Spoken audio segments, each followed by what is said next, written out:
The topic will be पंचवर्षीय योजनाएं, 5 year plan. प्रथम पंचवर्षीय योजना की अवधि क्या थी?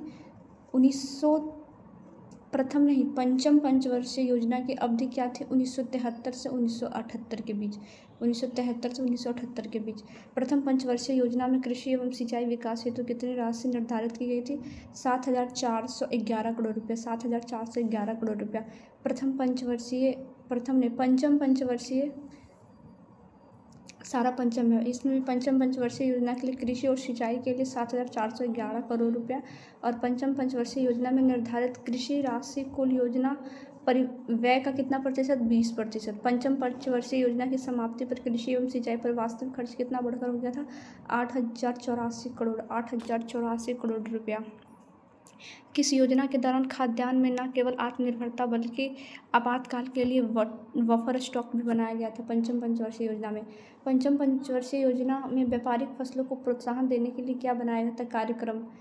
चल योजना, रोलिंग प्लान की अवधि क्या निर्धारित की गई थी? 1789 से 80, 1778 से 80 के बीच में रोलिंग प्लान की अवधि 1978 से 1980, 1978 से 1980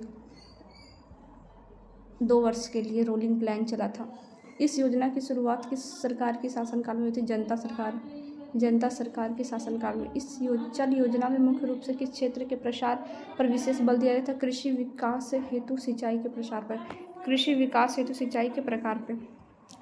किस वर्ष के भयंकर सूखे के बावजूद चल योजना के अंतर्गत कृषि उत्पादन में वृद्धि देखी गई है? वर्ष 1978 से 79 के बीच। 78 से 79 के बीच। किस वर्ष भयंकर सूखा गया? वर्ष 1978 से 79 के बीच। चल योजना को 2 वर्ष के बाद की सरकार ने पुनः सत्ता में आने पर स्थगित कर दिया गया था? कांग्रेस की सरकार। चल योजना जनता की सरकार के दौरान लागू हुआ था, लेकिन कांग्रेस की सरकार के दौरान हटा दिया गया। षष्ठम पंचवर्षीय योजना की अवधि 80 से 85। षष्ठम पंचवर्षीय योजना की अवधि 80 से 85। छठी पंचवर्षीय योजना के दौरान किन 2 क्षेत्रों के आयोजन को वरीयता प्रदान की गई थी? कृषि क्षेत्र एवं क्षेत्रीय आयोजन का। नेक्स्ट क्वेश्चन विल बी छठी पंचवर्षीय योजना। छठी योजना में कृषि क्षेत्र में 5वीं योजना की तुलना में खर्च में कितने प्रतिशत की वृद्धि की गई? 112% की वृद्धि। छठी योजना में कृषि क्षेत्र पर किया गया खर्च कुल योजना परिव्यय का कितना प्रतिशत था? 25.6%। सप्तमी पंचवर्षीय योजना की अवधि क्या थी? 1984 से 90। सप्तमी पंचवर्षीय योजना का मुख्य उद्देश्य क्या रखा गया था? भोजन, रोजगार और उत्पादकता। सप्तमी योजना में कृषि हेतु योजना परिव्यय का कितना प्रतिशत भाग निर्धारित किया गया था? 22%। सप्तमी योजना में कृषि हेतु योजना परिव्यय का कितना प्रतिशत भाग निर्धारित किया गया था? 22%। सप्तमी योजना में कृषि में प्रति वर्ष कितने प्रतिशत वार्षिक वृद्धि का लक्ष्य था? 4% का। सप्तमी योजना के अंत तक कुल कितने मिलियन टन खाद्यान्न उत्पादन का लक्ष्य रखा गया था? 171 मिलियन टन का। सप्तमी योजना में चावल की कृषि के विकास के साथ साथ किन अनाजों की खेती पर बल देने के कार्यक्रम बनाए गए थे? मोटे अनाजों की कृषि पर। 8वीं पंचवर्षीय योजना की अवधि क्या थी? 1991 से 97। 1991 से 97 वर्ष, मतलब 1991 से 97। 8वीं पंचवर्षीय योजना 1991 से 92, 92 से 93, 93 से 94, 94 से 95, 95 से 96, 96 से 97। तो 6 वर्ष हो गया, लेकिन इसको पंचवर्षीय योजना क्यों बोल रहा है पता नहीं। 1992 से 97 बोलते हैं। अष्टमी पंचवर्षीय योजना जो था 1991 से 1997 तक चला है। अष्टमी योजना के अंतर्गत कृषि विकास हेतु किस प्रकार के लाभों को स्थायी या सुदृढ़ करने का लक्ष्य? पैदावार संबंधी प्रौद्योगिकी के लाभों को। 8वीं योजना के किस मांग को पूरा करने के साथ साथ निर्यात हेतु अतिरिक्त पैदावार का लक्ष्य था? बढ़ती हुई घरेलू मांगों को। 8वीं योजना में कृषि हेतु कितनी राशि निर्धारित की गई थी? 96,167 करोड़ रुपये। 96,167 करोड़ रुपया। 8वीं योजना में निर्धारित कृषि योग्य कुल योजना परिव्यय का कितना प्रतिशत था? 18%। 8वीं योजना में निर्धारित कृषि राशि कुल योजना परिव्यय का कितना प्रतिशत था? 18%। 8वीं 18%। 9वीं पंचवर्षीय योजना की अवधि 1996 से 2002 तक। 9वीं पंचवर्षीय योजना 1996 से 97 से लेके 2002 तक। नब्बे योजना का उद्देश्य किन दो क्षेत्रों के विकास को प्राथमिकता प्रदान करना था? कृषि एवं ग्रामीण विकास को। नब्बे योजना के अंतर्गत कृषि क्षेत्र में कितने प्रतिशत वार्षिक वृद्धि की दर निर्धारित की गई थी? 4.5% की। नौवीं योजना के अंत तक खाद्यान्नों के उत्पादन को बढ़ाकर कितने मिलियन टन करने का लक्ष्य था? 234 मिलियन टन। 234 million ton. 10वीं पंचवर्षीय योजना की अवधि क्या थी? 2002 से 2007। 2002 से 2007। 10वीं योजना के उपागम पत्र को राष्ट्रीय विकास परिषद NDC द्वारा कब अनुमोदित किया गया था? 1 सितंबर 2001 को। 1 सितंबर 2001 को। 10वीं योजना में किस क्षेत्र को क्रोड तत्व के रूप में सम्मिलित किया गया? कृषि विकास को। कृषि विकास को। कृषि विकास को। 10वीं योजना में कृषि एवं संबद्ध क्रियाओं के लिए कितनी राशि आवंटित की गई थी? 58,933 करोड़ रुपया। 58,933 करोड़ रुपया। 10वीं योजना में कृषि विकास को बढ़ावा देने के लिए ग्रामीण बुनियादी संरचना में किन सुधारों पर बल दिया गया था? कृषि प्रौद्योगिकी के प्रसार और कृषि क्षेत्र में पूंजी प्रवाह में वृद्धि। कृषि प्रौद्योगिकी के प्रसार और कृषि क्षेत्र में पूंजी प्रवाह की वृद्धि। 11वीं पंचवर्षीय योजना की अवधि क्या थी? 2006 से 2012। एकादशम जिसे हम 11वीं पंचवर्षीय योजना कहते हैं वो कब तक चला था? 11वीं पंचवर्षीय योजना जो 2006 से 2012 तक चला था। 11वीं योजना में कृषि क्षेत्र के विकास के लिए कितने प्रतिशत का लक्ष्य निर्धारित किया गया था? 4% का। कितना प्रतिशत का? 4% का। 11वीं योजना में सिंचाई विस्तार हेतु कितने अतिरिक्त क्षेत्र पर बुनियादी सुविधाओं में सुधार का लक्ष्य किया गया था? 11 मिलियन हेक्टेयर का। 11वीं योजना में सिंचाई विस्तार हेतु कितने अतिरिक्त क्षेत्र पर बुनियादी सुविधाओं में सुधार का लक्ष्य रखा गया था? 11 मिलियन हेक्टेयर का। 11 मिलियन हेक्टेयर का। The next question will B 11वीं योजना में सिंचाई विस्तार के लिए बजट में कितने करोड़ रुपए का प्रावधान किया गया था? 11वीं योजना में सिंचाई के विस्तार के लिए 80,000 करोड़ रुपए का 80,000 करोड़ रुपए का विस्तार किया गया था। 12वीं पंचवर्षीय योजना की अवधि कितनी थी? 12वीं पंचवर्षीय योजना 12 से 17 तक चला है। 12वीं पंचवर्षीय योजना 2012 से स्टार्ट होकर 2017 तक चला। 12वीं पंचवर्षीय योजना के दौरान कृषि विकास का लक्ष्य कितने प्रतिशत निर्धारित किया गया था? 4%। 4%। नेक्स्ट हमारा टॉपिक है मोस्ट इंपॉर्टेंट टॉपिक हरित क्रांति, ग्रीन रेवोल्यूशन। हरित क्रांति से आशय किस दशक के खाद्य फसलों के बीजों के विकास एवं उपयोग से है? 1960 के दशक के बीजों के विकास। 1960 के दशक के बीजों के विकास से।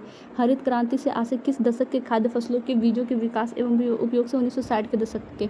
हरित क्रांति के फलस्वरूप किस प्रकार के बीजों के उपयोग में से फसलों के उत्पादन में आशातीत वृद्धि होती है? उच्च उत्पादकता वाले उन्नत बीजों हाई यील्डिंग सीड के उपयोग से। हरित क्रांति शब्द का सर्वप्रथम प्रयोग किस देश के वैज्ञानिक ने किया था? संयुक्त राज्य अमेरिका मतलब कि USA ने। हरित क्रांति शब्द का सर्वप्रथम प्रयोग करने वाला विद्वान का नाम क्या था? Doctor William God. Doctor William God ने हरित क्रांति के बारे में सबसे पहले बोला था। वैश्विक स्तर पर हरित क्रांति की शुरुआत किस वर्ष के दशक में हुई थी? पूरे विश्व में 1950 के दशक में ही शुरुआत हो गई थी हरित क्रांति का। वैश्विक स्तर पर हरित क्रांति किस देश में रॉक फेलर और फोर्ड फाउंडेशन के तत्वाधान में विकसित हुआ? मैक्सिको में। वैश्विक स्तर पर हरित क्रांति किस देश में रॉक फेलर और फोर्ड फाउंडेशन के तत्वाधान में विकसित हुआ? मैक्सिको के। हरित क्रांति के तहत विकसित किए गए बीज पारंपरिक किस्मों की तुलना में कैसे थे? अधिक उपज देने वाली और बौनी किस्में। हरित क्रांति के उन्नत बीज किस प्राकृतिक कारक से कम प्रभावित होते थे? मौसमी परिवर्तकों से। The next question will B हरित क्रांति के बीजों की मुख्य विशेषता क्या थी कि वे शीघ्र तैयार होने वाले और किसके अनुकूल थे? तो उर्वरकों के अनुकूल प्रतिक्रिया दर्शाते थे। अंतर्राष्ट्रीय स्तर पर हरित क्रांति के कार्यक्रम में निदेशक कौन थे? Doctor Norman Borlaug. हरित क्रांति के निदेशक कौन थे अंतर्राष्ट्रीय कार्यक्रम में? Doctor Norman Borlaug. Doctor Norman Borlaug को किस वर्ष विश्व शांति का नोबेल पुरस्कार प्रोत्साहन प्राप्त हुआ था? 1970 के दशक में। 1960 के दशक में रॉकफेलर और फोर्ड फाउंडेशन द्वारा स्थापित IRRI का पूर्ण रूप क्या? International rice research institute. 1960 के दशक में रॉकफेलर और फोर्ड फाउंडेशन द्वारा स्थापित IRRI का पूर्ण रूप क्या? International rice research institute. International rice research institute कहाँ स्थित है? मनीला, फिलीपींस में। इंटरनेशनल राइस इंस्टीट्यूट कहाँ स्थित है? मनीला, फिलीपींस में। Next question will B IRI Manila ने चावल के एक ऐसे अद्भुत बीज का विकास किया जो किन 2 देशों के चावल का वर्ण संकरण है, हाइब्रिड है, इंडोनेशिया और ताइवान का। इंडोनेशिया और ताइवान के चावल के संस्करण से विकसित बीज की मुख्य विशेषता की थी वो अधिक उपज देने वाला और बौनी किस्म की बीज थी। नेक्स्ट टॉपिक है हमारा भारत में हरित क्रांति। देखते हैं green revolution in India.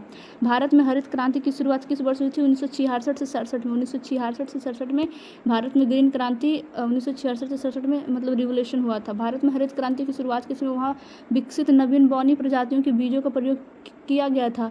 Mexico में विकसित मैक्सिको से लाए गए इन नए बीजों की विशेषता क्या थी? ये नवीन थे, नया थे, उर्वरक प्रतिचारी, रिस्पॉन्सिव और बौनी प्रजाति के थे। भारत में हरित क्रांति का प्रयोग से पूर्व किस वर्ष देश के 7 चयनित जनपदों में सघन कृषि जनपद कार्यक्रम शुरू किया गया था? 1960 से 61 में। भारत में हरित क्रांति के प्रयोग से पूर्व किस वर्ष देश के 7 चयनित जनपदों में संघनन कृषि जनपद कार्यक्रम शुरू किया गया था? 1960 से 61 में। IADP मतलब सघन कृषि जनपद कार्यक्रम। सघन कृषि जनपद कार्यक्रम। IADP का पूर्ण फॉर्म क्या है? आई मतलब इंटेंसिव एग्रीकल्चर डिस्ट्रिक्ट प्रोग्राम। सघन कृषि जनपद कार्यक्रम intensive agriculture develop district programme. सघन कृषि जनपद कार्यक्रम। IADP intensive agriculture development plan district plan के तहत चयनित आंध्र प्रदेश मतलब यूपी का कौन सा जिला शामिल है? तो वो पश्चिम गोदावरी। बिहार का वह कौन सा क्षेत्र है जिसे 1960 से 61 में IADP मतलब इंटेंसिव एग्रीकल्चर डिस्ट्रिक्ट प्रोग्राम कार्यक्रम के लिए चुना गया था? शाहाबाद को। बिहार का कौन सा क्षेत्र है जिसे 1960 से 61 में IADP कार्यक्रम के लिए चुना गया था? शाहाबाद को। छत्तीसगढ़ का कौन सा जिला 1960 से 61 के सघन कृषि कार्यक्रम का हिस्सा था? रायपुर। छत्तीसगढ़ का कौन सा जिला जो 1960 से 61 के सघन कृषि कार्यक्रम का हिस्सा था? रायपुर। तमिलनाडु के किस जिले को सघन कृषि जनपद कार्यक्रम के अंतर्गत चुना गया है? तमिलनाडु के किस जिले को? छत्तीसगढ़ का कौन सा जिला था 1960-61 में सघन कृषि कार्यक्रम के लिए चुना गया था? तो रायपुर। बिहार का वह कौन सा क्षेत्र है जो 1960 से 61 में IADP कार्यक्रम के लिए चुना गया? बिहार का वो कौन सा क्षेत्र है? वो क्षेत्र है शाहाबाद। अगर छत्तीसगढ़ का देखें तो छत्तीसगढ़ जो जिला है छत्तीसगढ़ का मतलब छत्तीसगढ़ राज्य का जो जिला वो रायपुर। तमिलनाडु का तंजापुर। पंजाब के किस प्रमुख जिले में? तो पंजाब का लुधियाना को चुना गया था। और राजस्थान का किस जिले को 1960 से 61 में सघन कृषि IADP के कार्यक्रम प्रारंभ के लिए चुना गया था? तो पाली। राजस्थान में पाली को। उत्तर प्रदेश में अलीगढ़ को चुना गया था। अब नेक्स्ट क्वेश्चन है कृषि क्षेत्र में पूंजी प्रवाह बढ़ाने का लक्ष्य किस योजना का मुख्य हिस्सा है? 10वीं पंचवर्षीय योजना। कृषि क्षेत्र में हम पूंजी को बढ़ाने का लक्ष्य रख रहे हैं किस योजना के तहत? 10वीं पंचवर्षीय योजना के तहत।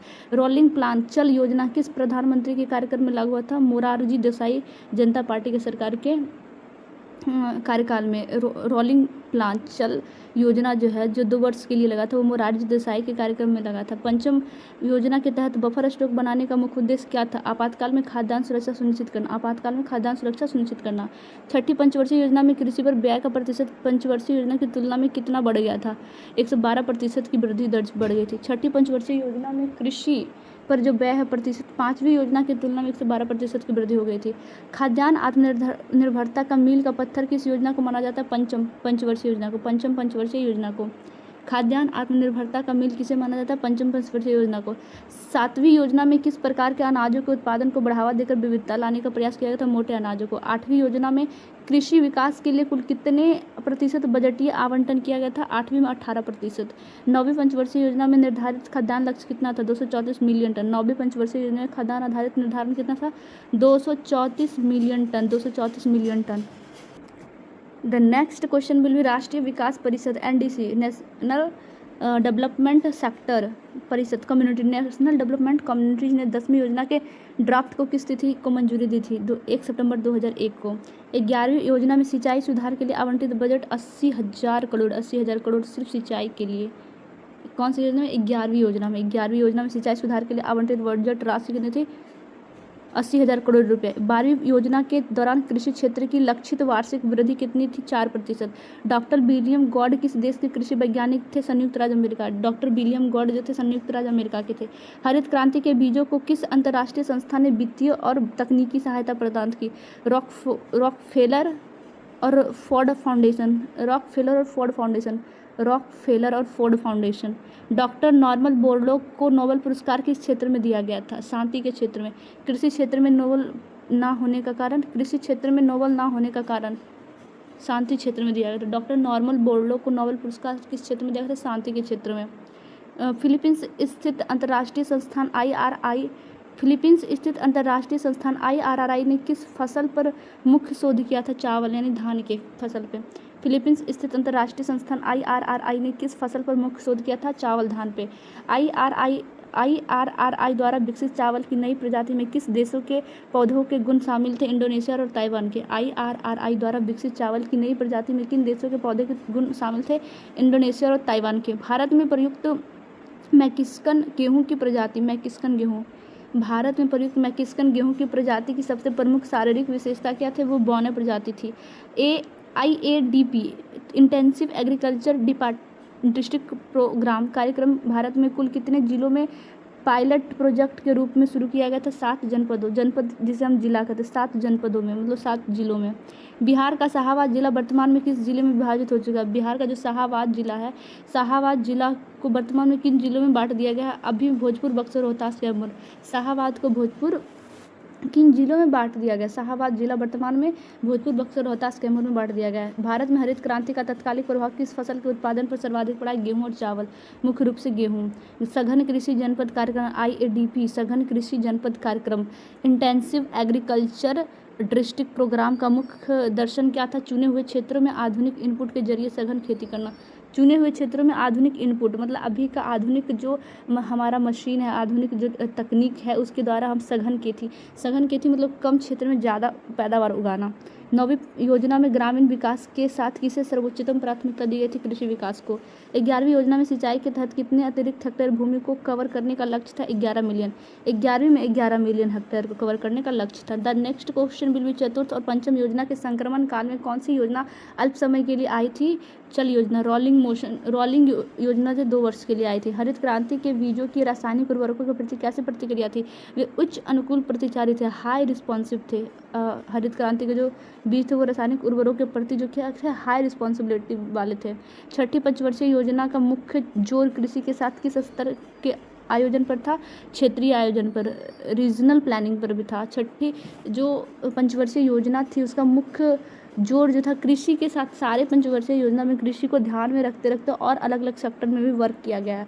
जैसे 6ठे पंचवर्षीय योजना में कृषि के साथ साथ क्षेत्रीय आयोजन को भी देखा गया।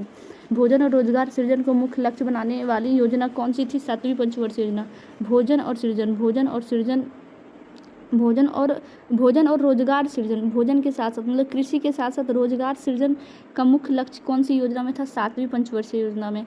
8वीं योजना में तकनीकी प्रगति मतलब टेक्नोलॉजिकल प्रगति का उपयोग किस क्षेत्र की पैदावार बढ़ाने के लिए किया गया था? कृषि क्षेत्र में। 10वीं योजना में कृषि विकास के लिए निर्धारित कुल बजट राशि कितना था? 10वीं योजना में 58,933 करोड़ रुपया, 58,933 करोड़ रुपया। शाहाबाद बिहार में IADP की शुरुआत किस वित्तीय वर्ष की गई थी? 1960 से 61 में। 1960 से 61 में। हरित क्रांति के कारक पारंपरिक कृषि पद्धति में किस बड़े बदलाव की शुरुआत हुई? रासायनिक उर्वरक, उन्नत बीजों का सघन प्रयोग। हरित क्रांति के दौरान हम रासायनिक उर्वरकों का बहुत जोर से उपयोग कर रहे थे और उन्नत बीजों का। वैश्विक कृषि इतिहास में वर्ष 1970 क्यों महत्वपूर्ण है? वैश्विक कृषि इतिहास में 1970 क्यों महत्वपूर्ण है? क्योंकि इस वर्ष हरित क्रांति के जनक डॉक्टर नॉर्मन बोरलॉग को नोबेल पुरस्कार मिला था। 1970 में हरित क्रांति के जनक डॉक्टर नॉर्मन बोरलॉग को नोबेल पुरस्कार मिला था। The next topic will be कृषि कार्यक्रम, नई नीति और इसके घटक। सघन कृषि क्षेत्र कार्यक्रम IAAP की शुरुआत कब की गई थी? सघन कृषि की शुरुआत अक्टूबर 1965 में किया गया था। अक्टूबर 1965 में सघन कृषि क्षेत्र कार्यक्रम को देश के कितने जनपदों मतलब जिलों में फैलाया गया था? 114 जनपदों में। मतलब सघन कृषि क्षेत्र कार्यक्रम IAAP सघन intensive agriculture area programme intensive agriculture area programme कार्यक्रम को शुरू करने का मुख्य आधार क्या था? सघन कृषि जिला कार्यक्रम की सफलता को देखते हुए IAAP सघन कृषि क्षेत्र कार्यक्रम के तहत देश के कुछ चुने हुए क्षेत्रों में किस प्रकार के निवेशों को सुलभ कराने की व्यूह नीति तैयार किए थे? कृषि विकास हेतु पूंजी और औद्योगिक निवेशों को 1966 से 66 में घोषित नई कृषि नीति का प्राथमिक उद्देश्य क्या था? कृषि उत्पादन मतलब खाद्यान्न में त्वरित वृद्धि लाना। 1966-67 की नई कृषि नीति को में वैज्ञानिक कृषि पद्धति को अपनाने के साथ साथ किस प्रकार के सुधार पर बल दिया गया था? भूमि सुधार पर। नई कृषि नीति के अंतर्गत भूमिहीन कृषकों को कौन सा अधिकार देने की बात कही गई थी? भूस्वामित्व के अधिकार। कृषि उपजों के लिए लाभकारी मूल्य दिए जाने के लिए किस प्रकार के परिवर्तन को लागू करने पर बल दिया गया था? संस्थागत और बुनियादी परिवर्तनों पर। HYVP का पूर्ण फुल फॉर्म क्या है जो इस नीति का एक हिस्सा है? High yielding varieties programme. उन्नत बीजों के प्रयोग का कार्यक्रम। नई कृषि नीति में मुख्य रूप से किस कार्यक्रम पर सर्वाधिक जोर दिया गया था? उन्नत बीजों के प्रयोग के कार्यक्रम पर। उन्नत बीजों के साथ किन आवश्यक आदानों की सुविधा को अनिवार्य माना गया था? सिंचाई की सुविधाओं को, विशेषकर भूगर्भ जल के। नई कृषि नीति के तहत रासायनिक उर्वरकों के अलावा किस प्रकार की सुरक्षा के तरीके को अपनाने पर बल दिया गया था? फसल सुरक्षा के तरीकों को। The next question will be कृषि में यांत्रिकीकरण को बढ़ावा देने के लिए किन चीज़ों की उपलब्धता सुनिश्चित करने की नीति बनी थी? नए कृषि यंत्रों और मशीनों की। किसानों को वित्तीय सहायता देने के लिए नई नीति में क्या प्रावधान किया गया था? सस्ते कृषि ऋण की व्यवस्था। कृषि विपणन मार्केटिंग के साथ साथ उपजों को सुरक्षित रखने के लिए किस सुविधा के विकास पर जोर दिया गया था? भंडारण सुविधाओं में सुधार पर। किसानों के फसलों के विविधीकरण को बढ़ावा देने के लिए किस नीतिगत शब्द का प्रयोग किया था? कृषि वैविध्य।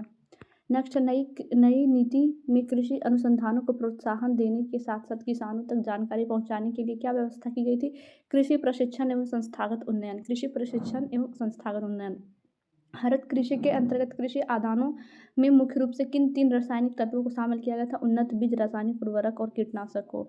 नई कृषि नीति का मुख्य दर्शन पारंपरिक कृषि को किस रूप से बदलना था? आधुनिक और वैज्ञानिक कृषि के रूप में। नई कृषि नीति को the next question will B हरित क्रांति के अंतर्गत कृषि आदानों में मुख्य रूप से किन 3 रासायनिक तत्वों को शामिल किया गया? उन्नत बीज, रासायनिक उर्वरक और कीटनाशक। नई कृषि नीति का मुख्य दर्शन पारंपरिक कृषि को किस रूप में बदलना था? आधुनिक और वैज्ञानिक कृषि के रूप में। IAAP इंटेंसिव एग्रीकल्चर IAAP और HYVP कार्यक्रम का भारतीय कृषि के किस ऐतिहासिक चरण से सीधा संबंध है? हरित क्रांति के प्रथम चरण। The next topic will be हरित क्रांति का प्रसार और उत्पादन पर प्रभाव। भारत में हरित क्रांति की शुरुआत मुख्य रूप से किन राज्यों से हुई थी? पंजाब, हरियाणा और पश्चिम उत्तर प्रदेश से।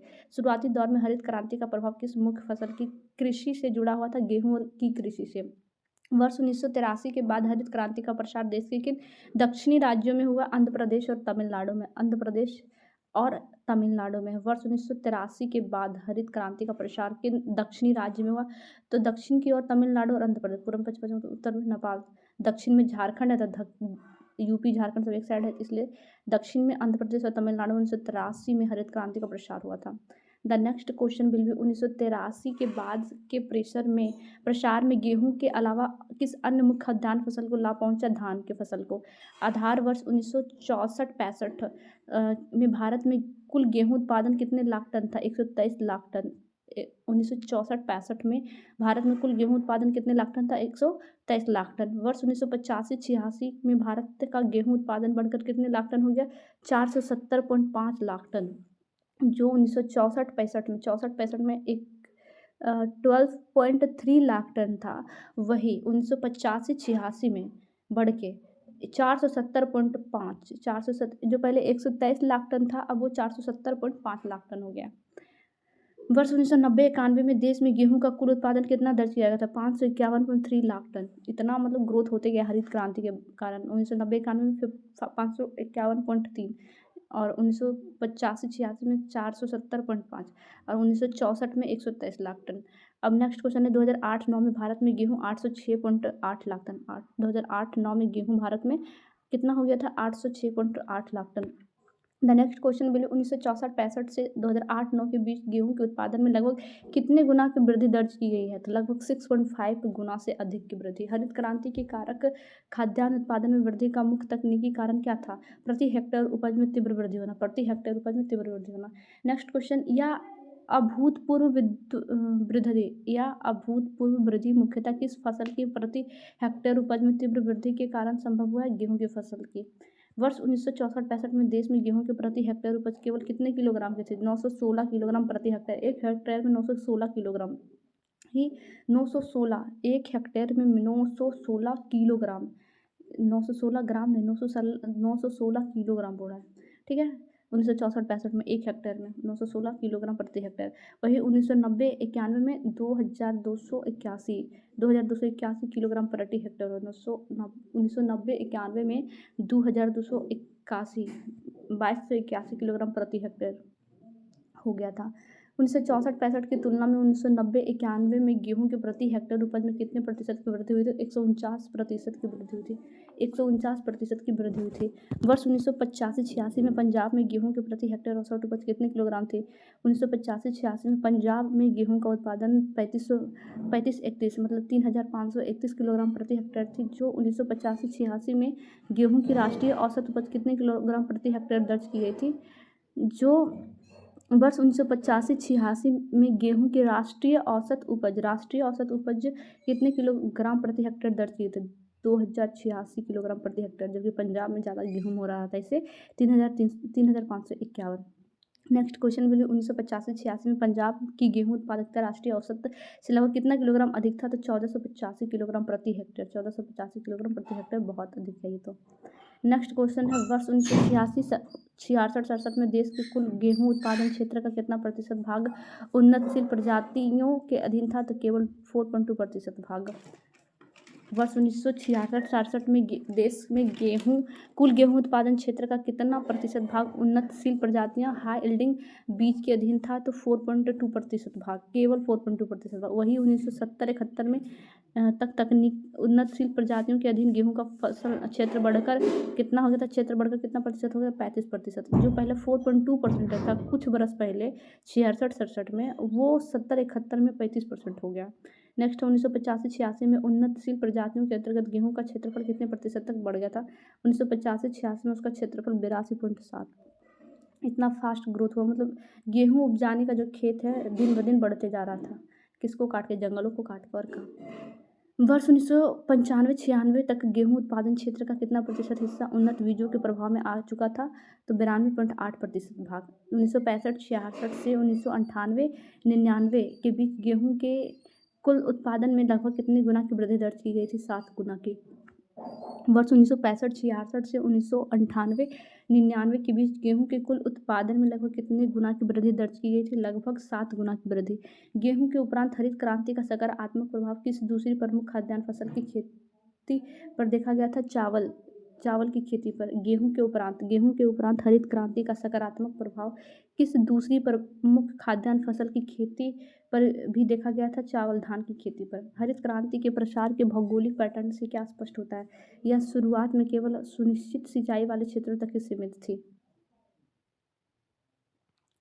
आंकड़ों के अनुसार हरित क्रांति के प्रथम 3 दशकों में किस फसल को क्रांति का मुख्य वाहक कहा गया था? गेहूं को। नेक्स्ट टॉपिक बोले हरित क्रांति के सकारात्मक प्रभाव। हरित क्रांति से कृषि में किस प्रमुख प्रणाली का बड़े पैमाने पर विकास हुआ था? गहन उत्पादन प्रणाली का। कृषि उत्पादन में भारी वृद्धि के कारण भारत ने किस राष्ट्रीय लक्ष्य को प्राप्त करने में सफलता पाई? खाद्यान्न उत्पादन में आत्मनिर्भरता का लक्ष्य। खाद्यान्न उत्पादन में आत्मनिर्भरता का लक्ष्य। The next question will B हरित क्रांति के कारण भारतीय कृषि अपने किस पारंपरिक रूप से बाहर निकलने में सफल रही? जीवन निर्वाह स्वरूप से। पारंपरिक स्वरूप को छोड़कर भारतीय कृषि ने किस नए स्वरूप को ग्रहण करना शुरुआत कर दी? तो व्यापारी तथा वगानोन्मुख स्वरूप को। कृषि क्षेत्र में नई प्रौद्योगिकी और मशीनीकरण के उपयोग से ग्रामीण स्तर पर किसमें वृद्धि हुई थी? रोजगार के अवसरों में। हरित क्रांति के कारण किन 2 प्रमुख क्षेत्रों के संबंध में अत्यधिक मजबूती है? कृषि और उद्योगों के संबंध में। कृषि उद्योग संबंधों में मजबूत होने के परिणाम स्वरूप कृषि में किसका विकास हुआ था? अग्र अनुबंध का। अग्र अनुबंध के साथ साथ और कौन सा अनुबंध कृषि क्षेत्र में क्रियाशील है? पश्य अनुबंध। अग्र अनुबंध के साथ साथ और कौन सा अनुबंध कृषि क्षेत्र में क्रियाशील है? पश्य अनुबंध। कृषि आदानों के अधिक मात्रा में उपयोग से कृषि अर्थशास्त्र के किस सिद्धांत का लाभ प्राप्त किया जा सकता है? वर्धमान प्रतिफल का। वर्धमान प्रतिफल के सिद्धांत का। कृषि क्षेत्र में किस माध्यम से कृषि का विकास अन्य क्षेत्रों में होने की संभावना व्यक्त की गई है? अभिज्ञान प्रसार के माध्यम से। अभिज्ञान प्रसार के माध्यम से। Diffusion of knowledge innovation. हरित क्रांति के कारक ग्रामीण क्षेत्रों में किस व्यापक आर्थिक संकट में वृद्धि दर्ज की गई है? ग्रामीण समृद्धि में। ग्रामीण समृद्धि में। ग्रामीण समृद्धि में। ग्रामीण समृद्धि में वृद्धि होने से अर्थव्यवस्था के किन अन्य क्षेत्रों का विकास प्रारंभ हुआ था? The next question will B ग्रामीण समृद्धि में वृद्धि होने से अर्थव्यवस्था के किन अन्य क्षेत्रों का विकास संभव हुआ था? द्वितीयक और तृतीयक क्षेत्रों का। द्वितीयक और तृतीयक क्षेत्रों का। पश्य अनुबंध का एक उदाहरण क्या है जो हरित क्रांति से मजबूत हुआ है? उद्योगों द्वारा कृषि के लिए ट्रैक्टर, उर्वरक और कीटनाशकों की आपूर्ति। पश्य अनुबंध बैक लिंकेज का एक उदाहरण क्या है जो हरित क्रांति में मजबूत हुआ है? उद्योगों द्वारा कृषि के लिए ट्रैक्टर, उर्वरक और कीटनाशक की आपूर्ति करना। अग्र अनुबंध फॉरवर्ड लिंकेज का कृषि के संदर्भ में क्या अर्थ है? कृषि उत्पादों का उद्योगों के लिए कच्चे माल के रूप में प्रसंस्करण के लिए जाना। अग्र अनुबंध का कृषि के संदर्भ में क्या अर्थ है? कृषि उत्पादों का उद्योगों के लिए कच्चे माल के रूप में या प्रसंस्करण के लिए जाना जाना। नेक्स्ट क्वेश्चन बोलिए व्यापारिक कृषि के विकास ने भारतीय किसानों की किस मानसिकता में बदलाव किया है? बाजार उन्मुख उत्पादन की मानसिकता में। बाजार उन्मुख उत्पादन की मानसिकता में। The next topic will be हरित क्रांति के नकारात्मक प्रभाव। हरित क्रांति के कौन से नकारात्मक, किसी का अगर बेनिफिट है तो उसका साइड इफेक्ट भी है। हरित क्रांति के नकारात्मक प्रभाव। हरित क्रांति के प्रसार से ग्रामीण भारत में किस प्रकार की कृषि का विकास संभव हुआ जिसे एक नकारात्मक पक्ष भी माना जाता है? पूंजीवादी कृषि का। पूंजीवादी कृषि का विकास क्यों हुआ, जिसके पीछे क्या मुख्य कारण था? क्योंकि आधुनिक कृषि में भारी निवेश की जरूरत पड़ती है जो केवल बड़े किसान कर सकते हैं। हरित क्रांति के कारण ग्रामीण समाज में किस सामाजिक आर्थिक विसंगति में वृद्धि हुई? आय की असमानता में। आधुनिक कृषि तकनीकों के अत्यधिक महंगे होने के कारण बहुत से छोटे किसानों को किस अधिकार से वंचित रहना पड़ रहा है? भू अधिकार छोड़ने पड़े और उससे वंचित होना पड़ा। भूमि का अधिकार छोड़ना पड़ा और उससे वंचित होना पड़ा। ग्रामीण क्षेत्रों में भू अधिकारों के छीनने और असमानता बढ़ने से किस प्रकार के तनाव पैदा हुए? सामाजिक और आर्थिक तनाव। हरित क्रांति से ग्रामीण क्षेत्रों में किस प्रकार के त्रिकोणीय संघर्ष का सृजन हुआ? बड़े छोटे किसान, भूस्वामी, असामी और मालिक मजदूर के बीच संघर्ष। छोटे बड़े किसान, भूस्वामी, असामी और मालिक मजदूर के बीच संघर्ष। त्रिकोणीय संघर्ष का दूसरा रूप किन दो वर्गों के बीच मुख्य रूप से देखा गया? त्रिकोणीय संघर्ष का दूसरा रूप किन दो वर्गों के बीच मुख्य रूप से देखा गया है? भूस्वामी एवं आसामी के बीच। ग्रामीण श्रम बाजार में मालिक के साथ किसका सीधा संघर्ष या तनाव हरित क्रांति की देन माना गया? कृषि मजदूरों का मालिक एवं मजदूर का बीच। कृषि मजदूरों का मालिक एवं मजदूर के बीच। The next question will be कृषि के तीव्र मशीनीकरण के फलस्वरूप ग्रामीण क्षेत्रों में कौन सी गंभीर समस्या उत्पन्न हुई है? बड़े पैमाने पर श्रम विस्थापन।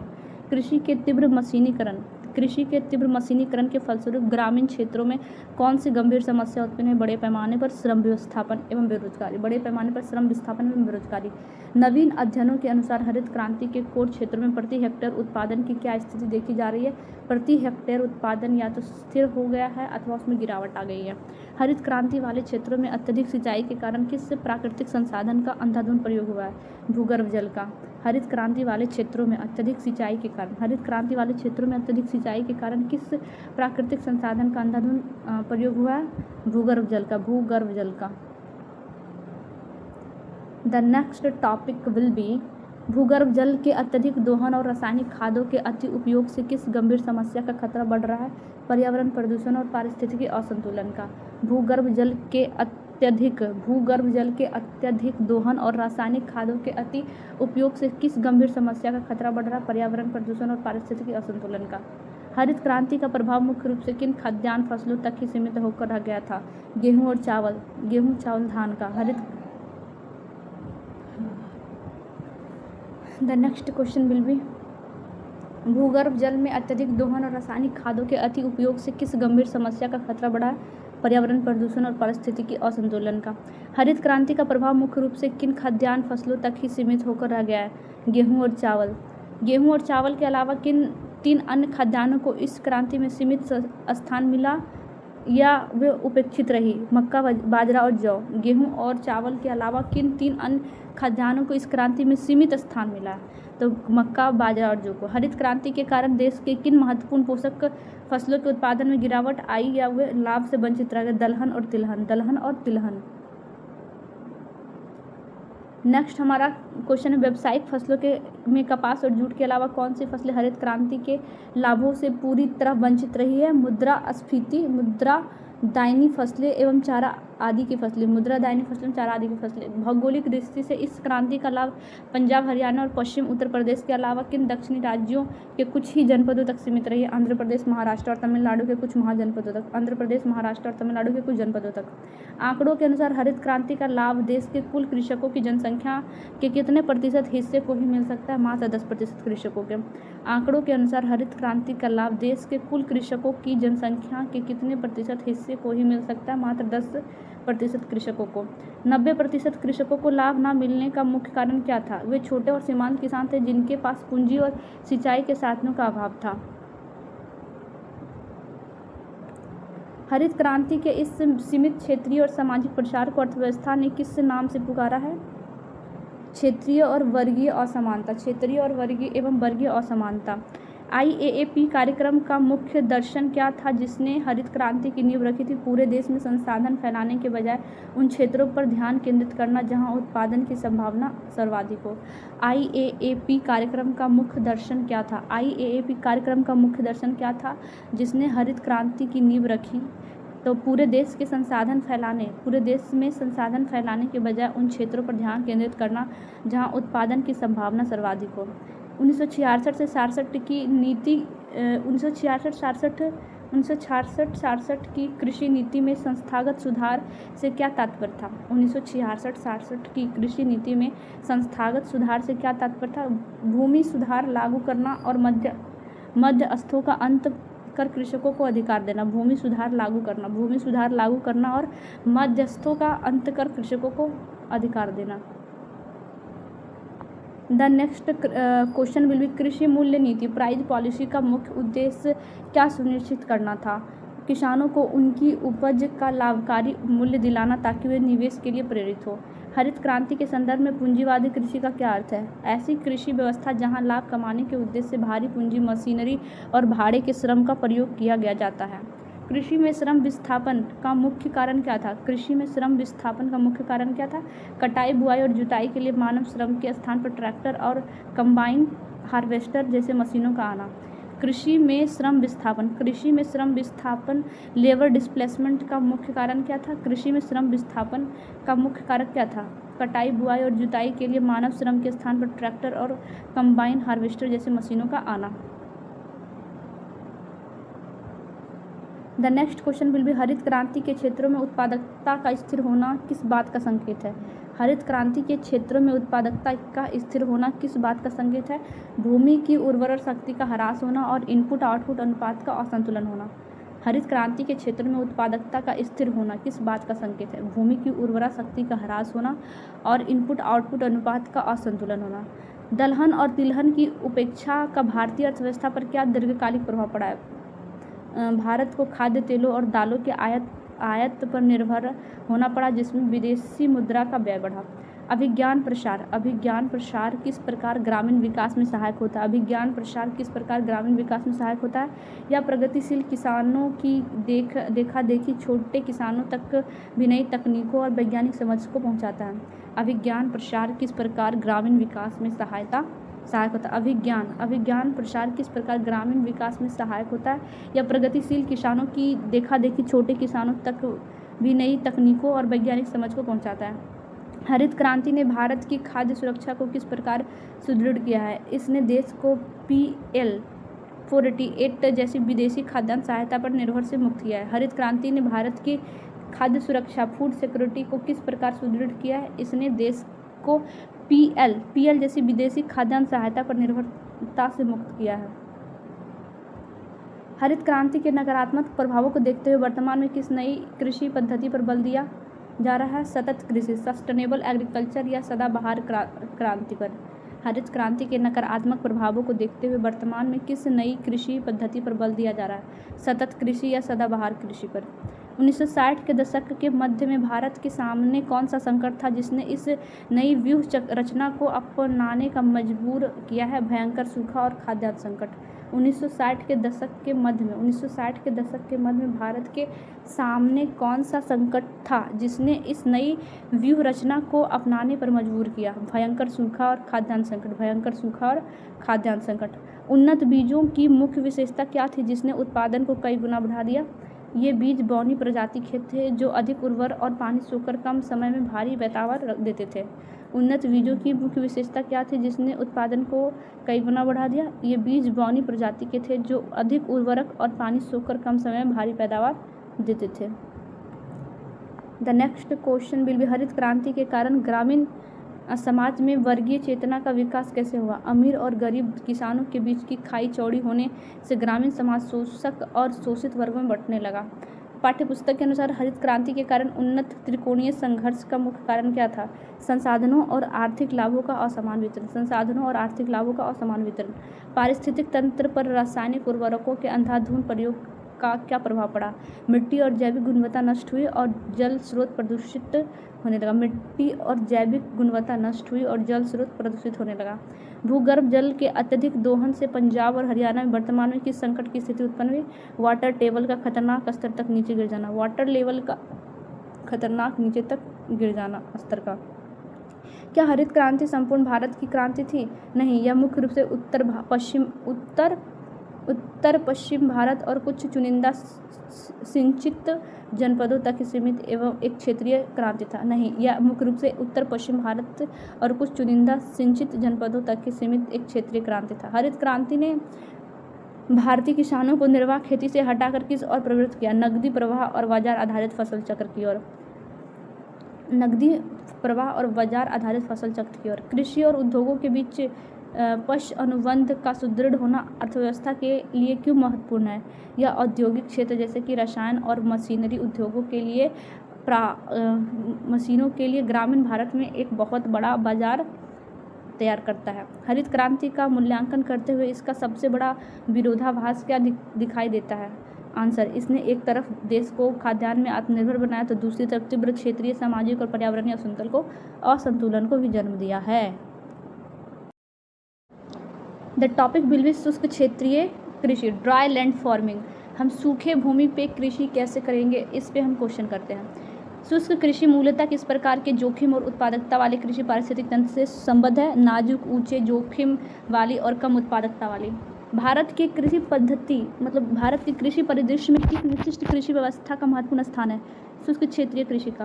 भारत के किन क्षेत्रों को शुष्क क्षेत्रीय कृषि के अंतर्गत शामिल किया गया जहां वार्षिक वर्षा 75 सेंटीमीटर से कम होती है? 75 सेंटीमीटर से कम वर्षा वाले शुष्क क्षेत्रों में अक्सर किस प्राकृतिक आपदा की स्थिति बनी रहती है? तो सूखे का। नेक्स्ट क्वेश्चन है, शुष्क क्षेत्रीय कृषि और वर्षा आधारित कृषि में अंतर करने का मुख्य भौगोलिक आधार क्या है? वर्षा की वार्षिक मात्रा। एक वर्ष में कितनी वर्षा होता है उस क्षेत्र में, इस मात्रा से हम अंदाजा लगा सकते हैं कि वहाँ सूखा पड़ेगा या फिर बाढ़ आएगी। वर्षा आधारित कृषि, रीफील्ड फार्मिंग। क्षेत्र में वार्षिक वर्षा की मात्रा कितनी निर्धारित की गई? 75 सेंटीमीटर से अधिक। जहाँ वार्षिक वर्षा की मात्रा अधिक है वहाँ 75 सेंटीमीटर से अधिक होगा वर्षा, तो उसे वर्षा आधारित कृषि कहेंगे। वर्षा आधारित क्षेत्र में किस ऋतु में जल की मात्रा फसलों की आवश्यकता से अधिक हो जाती है? वर्षा ऋतु में ही। वर्षा आधारित कृषि क्षेत्र में अतिरिक्त वर्षा जल के संग्रह से किसका दुष्प्रभाव होता है? भूमिगत जल का। The next question will B, संग्रहित भूमि जल का उपयोग मुख्य रूप से किस काल में सिंचाई के लिए किया जाता है? तो शुष्क काल या वनस्पति काल में। संग्रहित भूमिगत जल का उपयोग मुख्य रूप से किस काल में सिंचाई के लिए किया जाता है? शुष्क काल या वनस्पति काल में। वर्षा आधारित कृषि क्षेत्रों में शुष्क क्षेत्रों की तुलना में किसकी संभावना कम पाई जाती है? सूखे की संभावना। The next question will be, वर्षा आधारित कृषि क्षेत्र में वार्षिक वर्षा की मात्रा कितनी निर्धारित की गई है? 75 सेंटीमीटर से अधिक। वर्षा आधारित क्षेत्र में किस ऋतु में जल की मात्रा फसलों की आवश्यकता से अधिक हो जाती है? वर्षा ऋतु में। वर्षा आधारित कृषि क्षेत्रों में अतिरिक्त वर्षा जल के संग्रह से किसका दुष्प्रभाव किया जाता है? भूमिगत जल का। संग्रहित भूमिगत जल का उपयोग मुख्य रूप से किस काल में सिंचाई के लिए किया जाता है? तो शुष्क काल या वनस्पति काल में। वर्षा आधारित कृषि क्षेत्र में शुष्क क्षेत्रों की तुलना में किसकी संभावना कम पाई जाती है? सूखे की संभावना कम पाई जाती है। The next question will B, शुष्क क्षेत्रीय कृषि के अंतर्गत आने वाली किन्हीं 3 प्रमुख अनाजों का नाम बताइए। ज्वार बाजरा मक्का कपास, ज्वार बाजरा मक्का कपास। शुष्क कृषि क्षेत्रों की दो मुख्य नकदी या दलहन फसलें कौन सी है? मूंगफली, दालें एंड तिलहन। शुष्क कृषि क्षेत्र की दो मुख्य नकदी या दलहन फसलें कौन सी है? मूंगफली, दालें एवं तिलहन। शुष्क कृषि क्षेत्र में वर्षा की प्रकृति कैसी होती है जो कृषि को प्रभावित करती है? कम वर्षा एवं अनिश्चित वर्षा। शुष्क क्षेत्रों की मिट्टी की बनावट सामान्यतः कैसी होती है? बलुई मिट्टी होती है। शुष्क क्षेत्रों की बलुई मिट्टी में किन तत्वों की भारी कमी पाई जाती है? पोषक तत्वों, कार्बनिक एवं जैविक पदार्थों की। शुष्क क्षेत्रों में किस प्रकार की मृदा अपरदन की समस्या सबसे उग्र होती है? वायु द्वारा होने वाले मृदा अपरदन की। शुष्क क्षेत्रों में किस प्रकार की मृदा अपरदन की समस्या सबसे उग्र होती है? वायु द्वारा होने वाले मृदा अपरदन की। शुष्क क्षेत्रों में फसलों के उगाने का समय फसलों की किस अवधि से कम होती है? फसलों ऋतुओं की अवधि से। उगाने का समय कम होने का कारण शुष्क क्षेत्रों की फसलों कैसा उत्पादन देती है? काफ़ी कम उत्पादन। शुष्क क्षेत्रों में नई कृषि पद्धति का कम प्रभाव पड़ने का मुख्य कारण क्या है? फसलों में सूखे को सहन करने की कम क्षमता होती है। शुष्क क्षेत्रों की फसलें किन जैविक कारकों से अत्यधिक प्रभावित होता है? विभिन्न प्रकार के कीड़ों एवं बीमारियों से। शुष्क क्षेत्रों के अधिकांश कृषकों की आर्थिक और सामाजिक स्थिति कैसी होती है? वे गरीब होते हैं तथा उनकी आर्थिक स्थिति दयनीय होती है। शुष्क क्षेत्रों के किसानों की किन बुनियादी संस्थागत सुविधाओं का लाभ नहीं मिल पाता है? मूल संसाधनों जैसे कि निवेशों एवं ऋण आदि का। जोतों या खेतों के विखराव के कारण शुष्क कृषि में किसकी संभावना कम हो जाती है? कृषि मशीनीकरण का। शुष्क क्षेत्रों में कृषि संबंधित किन मूलभूत अवसंरचनात्मक सुविधा की कमी पाई जाती है? बाजार, परिवहन, भंडार आदि का। बाजार और परिवहन के अभाव में शुष्क क्षेत्रों के कृषकों को क्या प्राप्त नहीं हो पाता है? कृषि उत्पादों का समुचित मूल्य। शुष्क क्षेत्रों में कम वर्षा के कारण भूमि का जल स्तर कैसा रहता है? काफ़ी नीचे, निम्न भूजल स्तर होता है। शुष्क कृषि तकनीकी का विकास मुख्य रूप से भारत के किस भाग के लिए अत्यधिक प्रासंगिक है? पश्चिमी भारत और दक्कन के पठारी भागों के लिए। शुष्क कृषि में जल संरक्षण के लिए किस प्रकार की जुताई की सिफारिश की जाती है? गहरी ग्रीष्मकालीन जुताई और ढाल की विपरीत जुताई। शुष्क क्षेत्रों में वाष्पीकरण को कम करने के लिए खेतों में क्या किया जाता है? मिलीचिंग या पुआल प्लास्टिक से ढकता है। शुष्क कृषि में कम पानी से अधिक उत्पादन के लिए किस सिंचाई प्रणाली का सर्वोत्तम मापन किया गया? टपकन और स्प्रिंकलर प्रणाली का। शुष्क क्षेत्रीय कृषि के अंतर्गत मोटे अनाजों को प्रोत्साहन के लिए भारत सरकार द्वारा उन्हें क्या नाम दिया गया है? श्री अन्ना। शुष्क क्षेत्रों में मृदा की नमी को बनाए रखने के लिए किस प्रकार की वानिकी को बढ़ावा दिया गया? कृषि वानिकी। शुष्क क्षेत्रों में नाइट्रोजन स्थिरीकरण के लिए किन फसलों को चक्र में शामिल करना अनिवार्य है? दलहनी फसलों को। द नेक्स्ट टॉपिक बोली पारिस्थितिक कृषि, इको फार्मिंग। पारिस्थितिकी कृषि जिसे कहते हैं इको फार्मिंग। पारिस्थितिकी कृषि से क्या आशा है? ऐसी कृषि प्रणाली जिससे पारिस्थितिक संपदा को बिना नुकसान पहुंचाए अनंत काल तक जारी रखा जा सकता है। पारिस्थितिकी कृषि को अन्य किस नाम से जाना जाता है? जैव कृषि या पोषणीय कृषि के नाम से। ऑर्गेनिक फार्मिंग या सस्टेनेबल फार्मिंग। पोषणीय मतलब सस्टेनेबल फार्मिंग। पारंपरिक कृषि के विकल्प के रूप में किन विशेषताओं वाली कृषि को बढ़ावा दिया जा रहा है? ऊंची लागत एवं उच्च उत्पादकता वाली हरित क्रांति के विकल्प के रूप में। पारिस्थितिक कृषि में रासायनिक उर्वरकों और कीटनाशकों के स्थान पर किसका प्रयोग किया जाता है? जैविक उर्वरकों और कीटों के प्राकृतिक नियंत्रणों का। पारिस्थितिक कृषि प्रणाली में रासायनिक इनपुट के स्थान पर किस प्रकार के खादों को वरीयता दी जाती है? जैविक खादों को। पारिस्थितिक कृषि प्रणाली में रासायनिक इनपुट के स्थान पर किस प्रकार के खादों को वरीयता दी जाती है? जैविक खादों को। पारिस्थितिक कृषि का मूल सिद्धांत प्रकृति के किन तत्वों के कार्यान्वयन से जुड़ा है? उनके सामर्थ्य तथा कार्यान्वयन पारिस्थितिक तत्वों से। उसके सामर्थ्य तथा कार्यान्वयन पारिस्थितिक तत्वों से। पारिस्थितिक कृषि के मूल सिद्धांत के अनुसार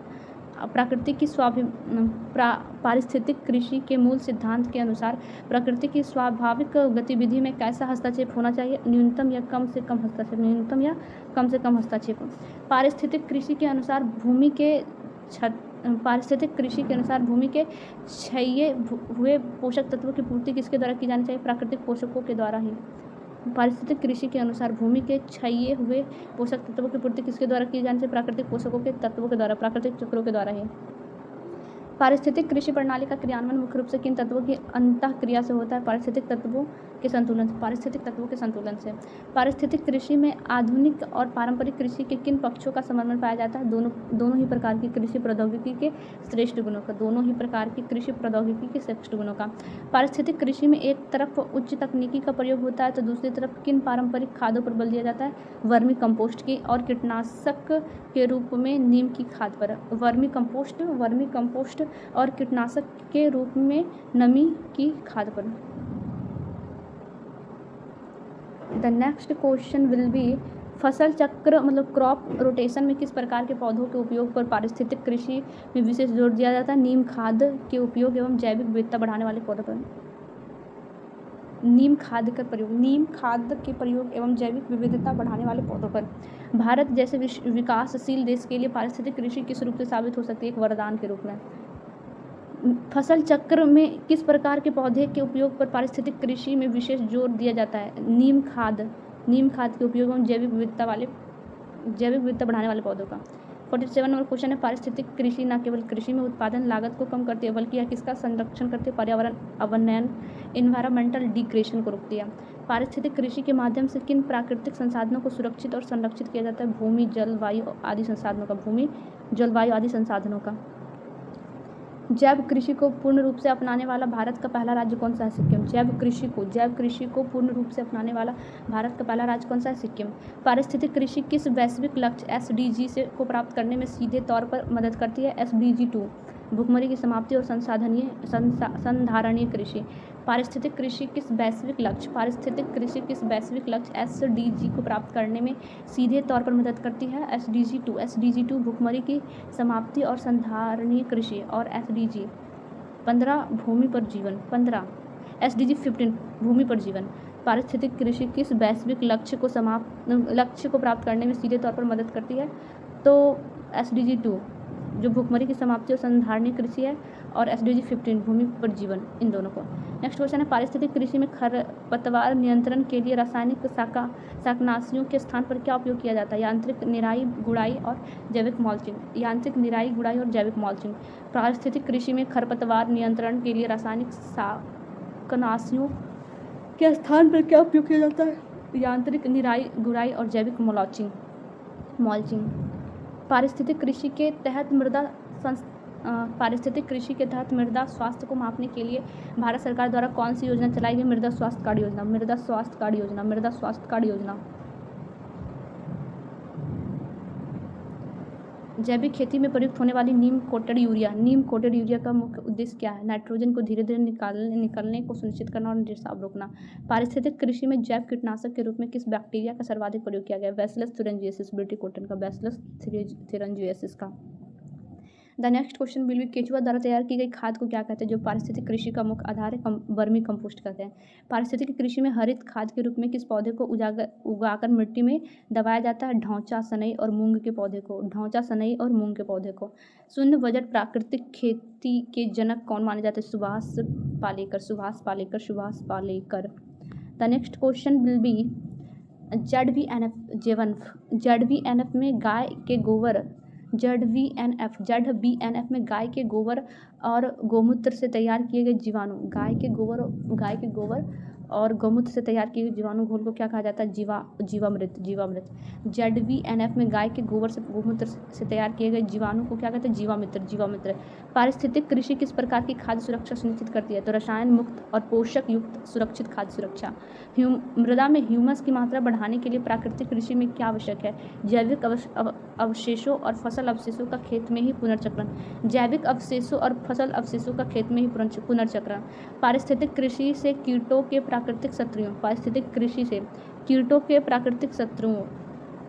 प्राकृतिक शत्रुओं जैसे कि मित्र कीटों पर क्या प्रभाव पड़ता है?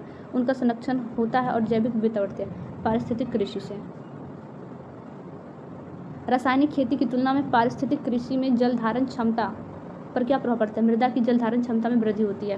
वह कौन सी कृषि पद्धति है जो वन पारिस्थितिकी तंत्र की नकल करती है पर बहुस्तरीय फसल उगाती है? खाद्य वन या पारमार्थिक कृषि। भारत में जैविक उत्पादों के प्रमाणीकरण के लिए कौन सी नोडल एजेंसी काम करती है? एपीडा भारत में जैविक उत्पादों के प्रमाणीकरण के लिए कौन सी नोडल एजेंसी काम करती है? एपीडा राष्ट्रीय जैविक उत्पादन कार्यक्रम के तहत। पारंपरिक ज्ञान और आधुनिक विज्ञान का मेल पारिस्थितिक कृषि में किस प्रकार के सतत विकास को जन्म देते? दीर्घकालीन कृषि स्थिरता को। The next question will be कृषि उत्पादकता, एग्रीकल्चर प्रोडक्टिविटी।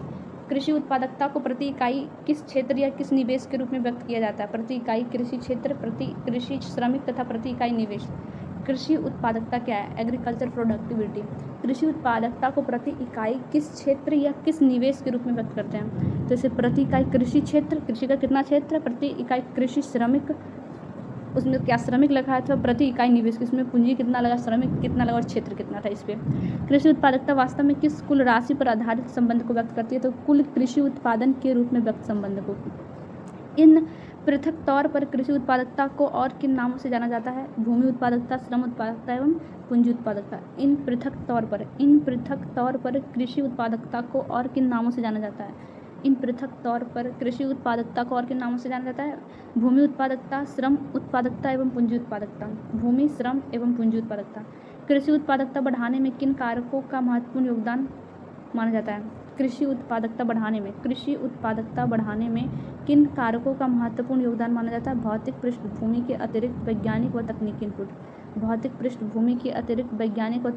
इनपुट। कृषि उत्पादकता बढ़ाने में किन कारकों का महत्वपूर्ण योगदान माना गया है?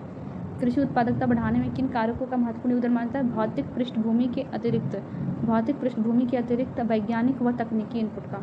कृषि उत्पादकता को बढ़ाने वाले किन्हीं 4 प्रमुख आधुनिक तकनीकी इनपुट्स का नाम बताइए। उन्नतशील बीज, हाई यील्डिंग वैरायटी सीड्स, उर्वरक सिंचाई और यांत्रिकीकरण। कृषि उत्पादकता को बढ़ाने वाले किन्हीं 4 प्रमुख आधुनिक तकनीकी का नाम बताइए। उन्नत बीज चाहिए और हाई यील्डिंग उर्वरक चाहिए। उन्नत बीज चाहिए, हाई यील्डिंग सीड चाहिए, उर्वरक चाहिए, सिंचाई चाहिए, यांत्रिकीकरण मशीनें चाहिए। किसानों से संबंधित कौन से 2 गैर तकनीकी कारक उत्पादकता बढ़ाने में उल्लेखनीय है? तो कृषक प्रशिक्षण, ट्रेनिंग, किसान को ट्रेनिंग दो, कृषि इत्यादि विधियाँ बताओ। कृषि उत्पादकता के परिवर्तित प्रतिरूप से अतीत के किस विकास का आकलन किया जा सकता है? कृषि विकास का। कृषि उत्पादकता के परिवर्तित प्रतिरूप, जो भी उत्पाद हुआ है अभी और पहले कितना होता था, उसे ये डिफरेंस लगाया जा सकता है कि कृषि का विकास कैसा है। उत्पादकता के प्रतिरूप का अध्ययन कर किन क्षेत्रों की पहचान की जा सकती है? कमजोर या पिछड़े कृषि क्षेत्रों का। उत्पादकता के प्रतिरूप का अध्ययन कर किन क्षेत्रों की पहचान की जा सकती है? कमजोर या पिछड़े कृषि क्षेत्र के। पिछड़े कृषि क्षेत्रों की पहचान करने के पश्चात भविष्य के लिए क्या किया जा सकता है? पिछड़े कृषि क्षेत्रों की पहचान करने के पश्चात भविष्य के लिए क्या किया जा सकता है? भावी रणनीति तैयार कर कृषि नियोजन किया जा सकता है। भूगोलविदों ने कृषि उत्पादकता ज्ञात करने के लिए किसका सुझाव दिया? अनेक सांख्यिकीय और गणितीय विधियों का। भूगोलविदों ने कृषि उत्पादकता ज्ञात करने के लिए किसका सुझाव दिया है? अनेक सांख्यिकीय और गणितीय विधियों का। इन विधियों के आधार पर भारत को कुल कितने उत्पादकता प्रदेशों में विभाजित किया गया? 5 उत्पादकता प्रदेशों में। इन विधियों के आधार पर भारत को कुल कितने उत्पादकता प्रदेशों में विभाजित किया गया? 5 उत्पादकता प्रदेशों में। भारत के प्रथम उत्पादकता वर्ग का नाम क्या है? अति उच्च उत्पादकता, very high productivity. The next question will be अति उच्च उत्पादकता प्रदेश के अंतर्गत उत्तर भारत का कौन सा प्रमुख मैदानी भाग शामिल है? उत्तर भारत का सतलज यमुना मैदान के पंजाब और हरियाणा राज्य। गंगा घाटी का कौन सा हिस्सा अति उच्च उत्पादकता प्रदेश के अंतर्गत आता है? गंगा यमुना दोआब और दक्षिणी बिहार का मैदान। पूर्वी भारत का कौन सा डेल्टाई और घाटी क्षेत्र अति उच्च उत्पादकता में शामिल है? तो पश्चिम बंगाल का डेल्टा और असम का निकटवर्ती घाटी।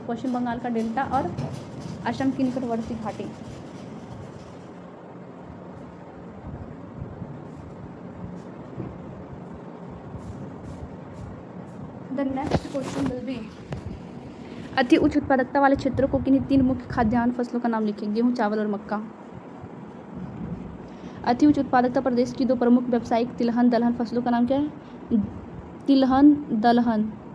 प्रमुख व्यावसायिक तिलहन दलहन फसलों का नाम क्या है? दलहन, जूट दलहन एवं तिलहन।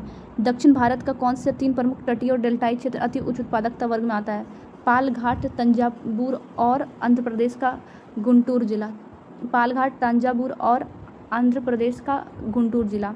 पूर्वी तट का कौन सा राज्य क्षेत्र अति उच्च कृषि उत्पादकता को प्रदर्शित करता है? पूर्वी तट का कौन सा राज्य पूर्वी तट का कौन सा राज्य क्षेत्र अति उच्च कृषि उत्पादकता को प्रदर्शित करता है? ओडिशा का तटीय मैदान। ओडिशा का तटीय मैदान। पूर्वी तट का कौन सा राज्य है? तो वो राज्य ओडिशा का तटीय मैदान जो अति उच्च कृषि उत्पादकता को प्रदर्शित करता है। कृषि उत्पादकता और कृषि उत्पादन। कृषि उत्पादकता और कृषि का उत्पादन, एग्रीकल्चरल प्रोडक्शन में क्या मूल अंतर है? उत्पादन मूल मात्रा को दर्शाता है, जबकि उत्पादकता प्रति इकाई दक्षता को दर्शाता है। भारत में किस क्रांति के बाद देश के उत्तर पश्चिम भागों में कृषि उत्पादकता में अप्रत्याशित वृद्धि हुई है? हरित क्रांति के बाद। नेक्स्ट हमारा क्वेश्चन है, श्रम उत्पादकता से क्या तात्पर्य है? प्रति कृषि श्रमिक द्वारा किया गया कुल कार्य। श्रम उत्पादकता से क्या तात्पर्य? श्रम उत्पादकता से क्या तात्पर्य? प्रति कृषि श्रमिक द्वारा किया गया कुल उत्पादन। प्रति कृषि श्रमिक द्वारा किया गया कुल उत्पादन। भूमि उत्पादकता, लैंड प्रोडक्टिविटी को मापने की सबसे सरल इकाई क्या है? भूमि उत्पादकता को मापने की सबसे सरल इकाई है क्विंटल प्रति हेक्टेयर या किलोग्राम प्रति हेक्टेयर। क्विंटल प्रति हेक्टेयर या किलोग्राम प्रति हेक्टेयर। कृषि यांत्रिकीकरण या उत्पादकता पर क्या प्रभाव पड़ता है? कृषि यांत्रिकीकरण मैकेनाइजेशन का उत्पादकता पर क्या प्रभाव पड़ता है? समय की बचत होती है और प्रति हेक्टेयर कार्यकुशलता व उत्पादकता बढ़ती है। The next question will B, Bharat में कृषि उत्पादकता के मापन के लिए कोटि गुणांक विधि का प्रतिपादन किसने किया था? प्रोफेसर मोहम्मद शफी के मॉडल पर आधारित। भारत में कृषि उत्पादकता के मापन के लिए कोटि गुणांक विधि, रैंक कोफिशिएंट मेथड का प्रतिपादन किसने किया था? प्रोफेसर मोहम्मद शफी ने। कनाडा के मॉडल पर आधारित है ये। पंजाब और हरियाणा में अति उच्च उत्पादकता का मुख्य कारण वहाँ किस अवसंरचना का पूर्ण विकास है? पंजाब और हरियाणा में अति उच्च उत्पादकता का मुख्य कारण वहाँ किस अवसंरचना का पूर्ण विकास है? नलकूप और नहर सिंचाई प्रणाली का सघन जाल। बिहार के किस मैदानी भाग को ऐतिहासिक रूप से कृषि उत्पादकता के दृष्टिकोण से उन्नत माना गया है? दक्षिणी बिहार के मैदानों को, नहरों और पारंपरिक आहर पाइपलाइन प्रणाली को। बिहार के किस मैदानी भाग को ऐतिहासिक रूप से कृषि उत्पादकता के दृष्टिकोण से उन्नत माना जाता है? बिहार के किस मैदानी भाग को? तो दक्षिणी बिहार के मैदान को, क्योंकि उधर नहरों और पारंपरिक आहर पाइपलाइन प्रणाली के कारण। उच्च उत्पादकता प्राप्त करने के लिए बीजों की किस श्रेणी का उपयोग अनिवार्य माना जाता है? उच्च उपज देने वाली किस्मों का, हाई यील्डिंग वैरायटीज़ का। फसलों की उत्पादकता को गंभीर रूप से नुकसान पहुंचाने वाले किन्हीं दो प्राकृतिक कारकों का नाम बताएं? बाढ़ और सूखा। कृषि उत्पादकता में क्षेत्रीय असमानता को दूर करने के लिए सरकार की कौन सी नीति कार्यरत है? पूर्वी भारत में हरित क्रांति लाने की योजना। कृषि उत्पादकता में क्षेत्रीय असमानता को दूर करने के लिए सरकार की कौन सी नीति कार्यरत है? पूर्वी भारत में हरित क्रांति लाना। सतत कृषि उत्पादकता बनाए रखने के लिए रासायनिक खादों का आदर्श अनुपात क्या होना चाहिए? 4:2:1। सतत कृषि उत्पादकता बनाए रखने के लिए रासायनिक खादों का आदर्श अनुपात क्या होना चाहिए? 4:2:1। The next question will B, फसल सघनता क्रॉप इंटेंसिटी का कृषि उत्पादकता से कैसा संबंध है? सीधा या धनात्मक संबंध। फसल सघनता बढ़ने से कुल वार्षिक उत्पादकता बढ़ती है। भारत में किस फसल की औसत उत्पादकता प्रति हेक्टेयर विश्व के शीर्ष देशों की तुलना में अभी भी कम है? धान, चावल और गेहूं की। भारत में किस फसल की औसत उत्पादकता प्रति हेक्टेयर विश्व के शीर्ष देशों की तुलना में अभी भी कम है? धान और गेहूं का। कृषि उत्पादकता बढ़ाने के लिए मौसम संबंधी पूर्वानुमान देने हेतु भारत सरकार का कौन सा विभाग कार्यक्रम कर रहा है? भारत मौसम विज्ञान विभाग। Indian monsoon department. भारत मौसम विज्ञान विभाग। The next last question will B, किस प्रकार की कृषि नीति से छोटे और सीमांत किसानों की उत्पादकता को वैश्विक स्तर पर प्रतिस्पर्धी बनाया जा सकता है? संस्थागत साख, तकनीकी हस्तांतरण और क्लस्टर आधारित खेती द्वारा।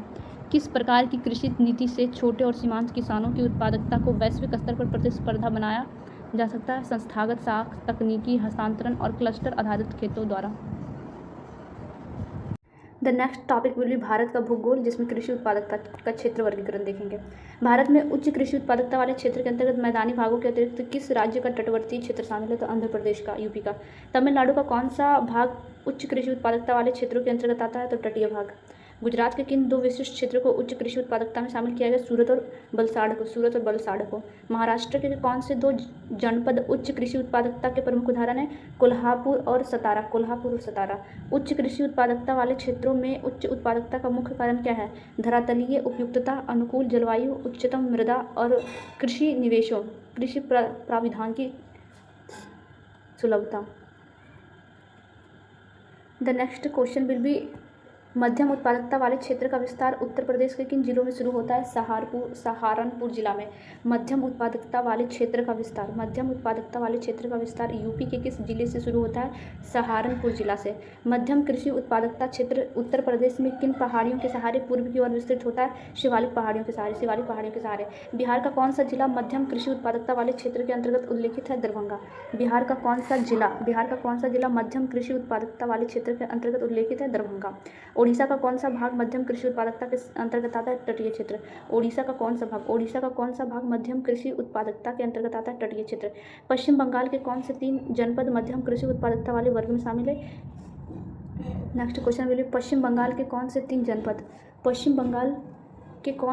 जनपद मध्यम कृषि उत्पादकता वाले वर्ग में शामिल है? बीरभूम, बांकुंडा एवं दीनापुर। निम्न उत्पादकता वाले क्षेत्र के अंतर्गत उत्तरी भारत के किस राज्य का उत्तरी भाग शामिल है? तो हिमाचल प्रदेश। बिहार का कौन सा भाग निम्न कृषि उत्पादकता वाले क्षेत्र के अंतर्गत आता है? उत्तरी पूर्वी बिहार। बिहार का कौन सा भाग निम्न कृषि उत्पादकता वाले क्षेत्र के अंतर्गत आता है? उत्तरी पूर्वी बिहार।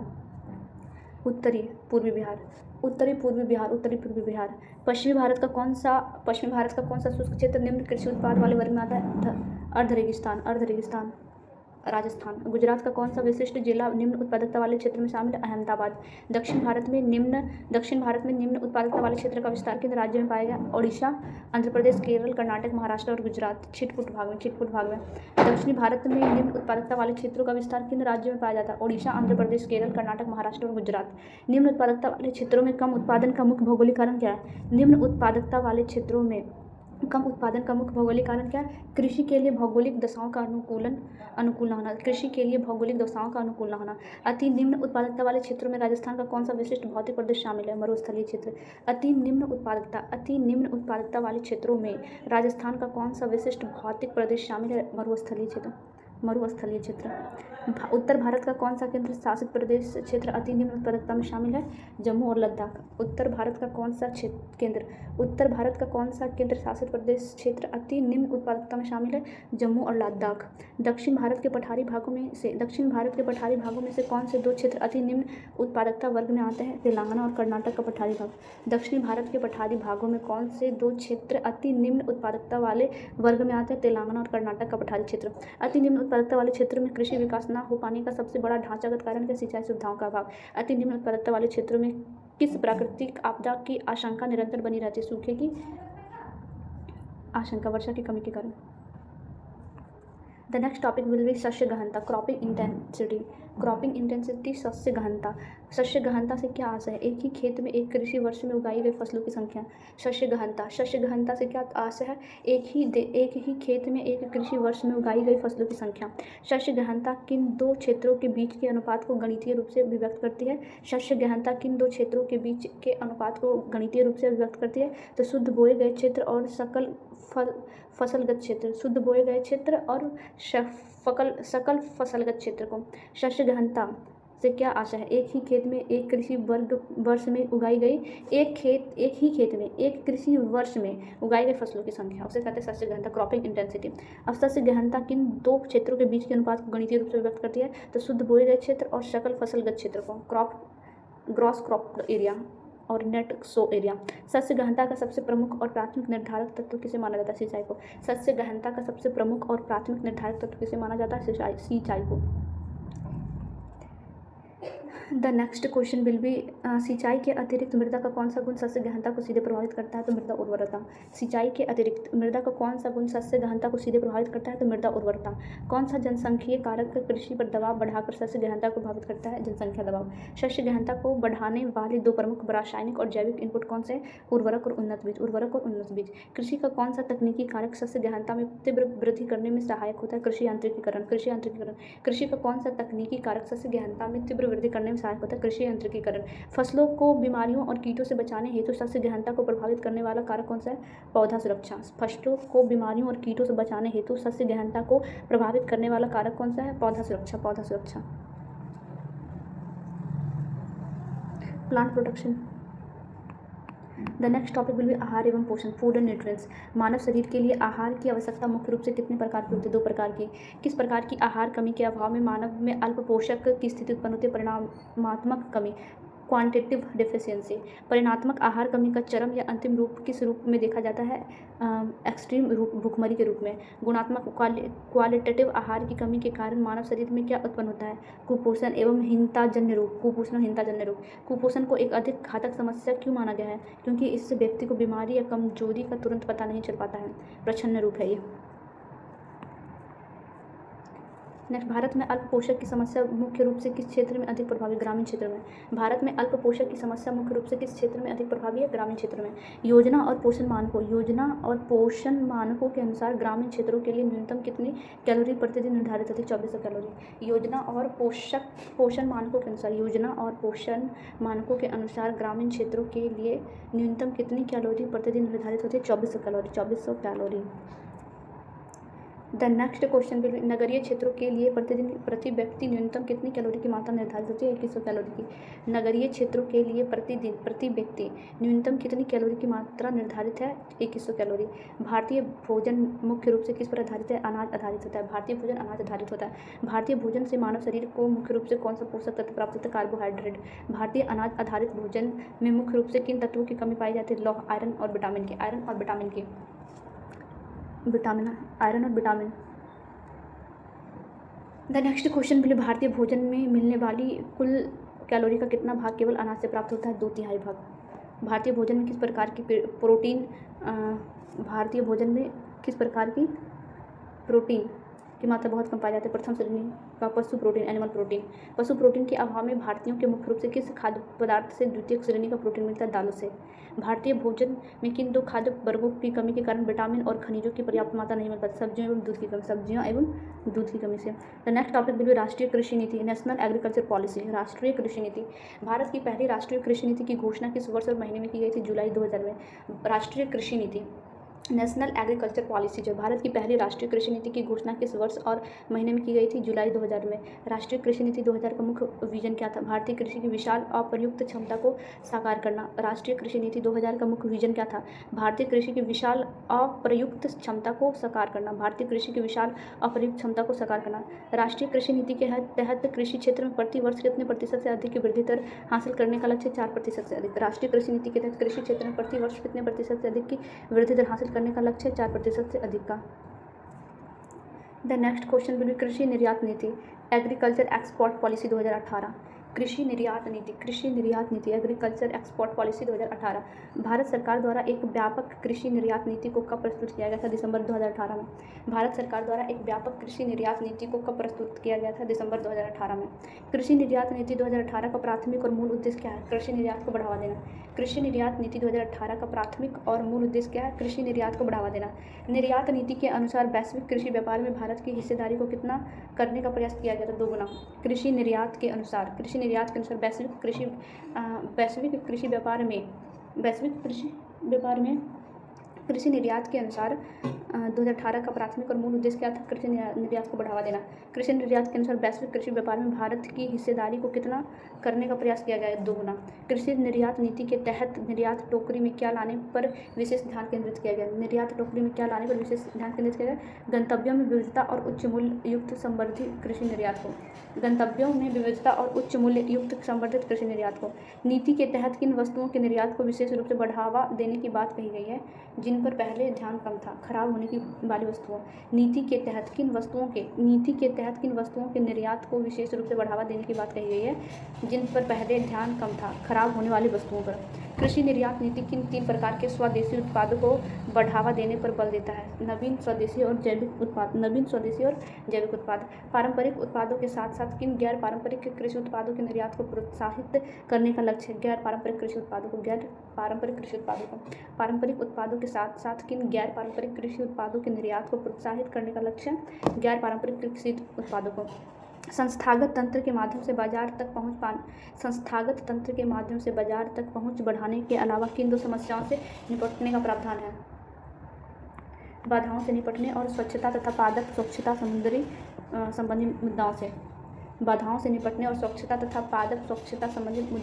मुद्दों से। वैश्विक मूल्य श्रृंखलाओं के साथ एकीकरण का मुख्य उद्देश्य क्या है? विश्व निर्यात में भारत की हिस्सेदारी बढ़ाना। वैश्विक मूल्य श्रृंखलाओं के साथ एकीकरण का मुख्य उद्देश्य क्या है? विश्व के निर्यात में भारत की हिस्सेदारी बढ़ाना। कृषि निर्यात नीति का अंतिम लाभ किसानों को किस रूप में सक्षम बनाकर पहुंचाता है? कृषि निर्यात नीति का अंतिम लाभ किसानों को किस रूप में सक्षम बनाकर पहुंचाना है? विदेशी बाजारों में निर्यात के अवसरों का लाभ उठाने में। हरित क्रांति का उद्भव और विकास भारत के किस भौगोलिक क्षेत्र में हुआ? उत्तरी भारत के हरित क्रांति का उद्भव और विकास भारत के किस भौगोलिक क्षेत्र में हुआ? उत्तरी भारत के मैदानी भागों में।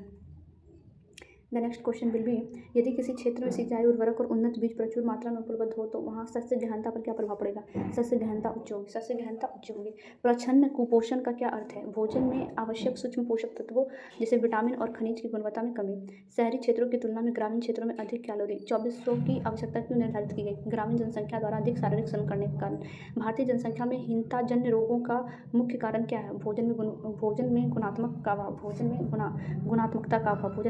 का अभाव। कृषि निर्यात नीति 2018 के तहत उच्च मूल्य संवर्धित वस्तुओं पर ध्यान देने का क्या आर्थिक लाभ है? इसमें विदेशी मुद्रा अर्जन में वृद्धि होगी और किसानों को आय बढ़ेगी।